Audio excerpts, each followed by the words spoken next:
যতগুলা বড় সিন্ডিকেশন দেশে হয় আমাদের দেশে, সবগুলার পিছনে রুলিং পার্টি যারা, তাদের হাত থাকে।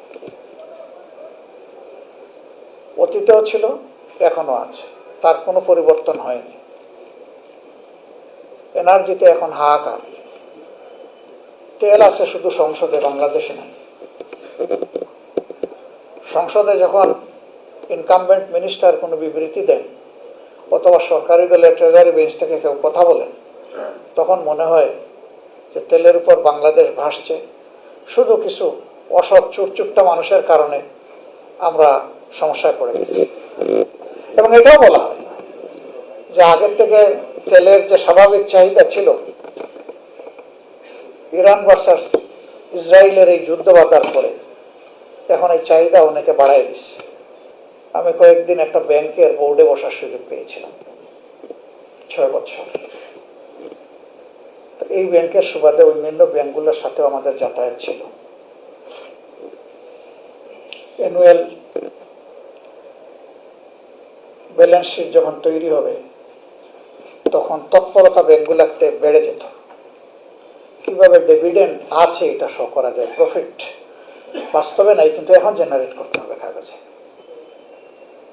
এটাকে টপ ড্রেসিং বলা হয়। সেই টপ ড্রেসিং করে ডিভিডেন্ড দেওয়া হতো। কাজের গরু কেতাবে আছে, মাঠে নেই। এবং ডিভিডেন্ড ডিক্লারেশন করে বলা হতো এটা stock dividend, not cash dividend. Cash থাকলে না ক্যাশ দিবে। তো যদি লাভ হইল তাইলে ক্যাশ দিতে অসুবিধা কোথায়? আমার লাভের টাকা গেল কই?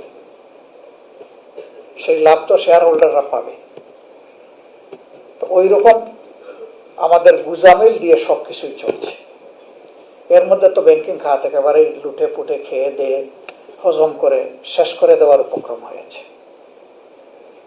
এইগুলাকে চেক দেওয়ার জন্য সংসদে গত সরকারের কতগুলা অধ্যাদেশ ছিল, খুবই জরুরি ছিল এগুলো পাশ করা ট্রান্সপারেন্সির জন্য। বিশেষ করে দুদক কমিশন, স্বাধীন দুদক কমিশন গঠন যেটা, কিন্তু এটাই ঠেকিয়ে দেওয়া হয়েছে। মতলব হচ্ছে দেশ চলবে আগের কায়দায়। তো রক্ত জ্বলল, জীবন গেল, পঙ্গু হলো, ক্ষতি হলো দেশে, বহু মায়ের বুক খালি হলো, বহু বোন তার স্বামী হারালো, বাচ্চারা এতিম হলো। তার জবাব কি?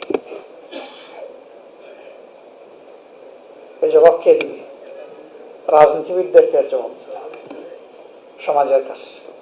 সকল নীতির নিয়ন্ত্রণ হচ্ছে রাজনীতির হাতে। এই নীতি ঠিক থাকলে দেশের সব নীতি ঠিক থাকবে। এখানে শেষ তো সব জায়গায় উলটপালট। আমরা এইরকম একটা ডিজাস্টারের মধ্যে দিয়ে যাচ্ছি।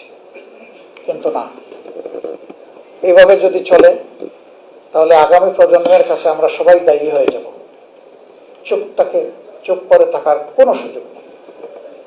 আমাদেরকে অবশ্যই জাগতে হবে, প্রতিবাদ করতে হবে, প্রতিরোধ গড়ে তুলতে হবে। দেশের জন্য তো অবশ্যই, আমার নিজের জন্য, আমার সন্তানের জন্য, আমার এই মাটির প্রত্যেকটি ধুলাকণার জন্য।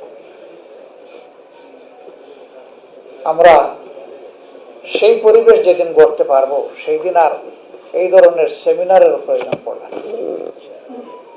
সমাজ চলবে একটা নীতিমালার মধ্য দিয়ে। এখন সমাজ চলছে গুজামিলের মধ্য দিয়ে। চমৎকার শুনি ইলেকশনের আগে আমরা বিল্ড আপ করবো meritocratic society, not politocratic society.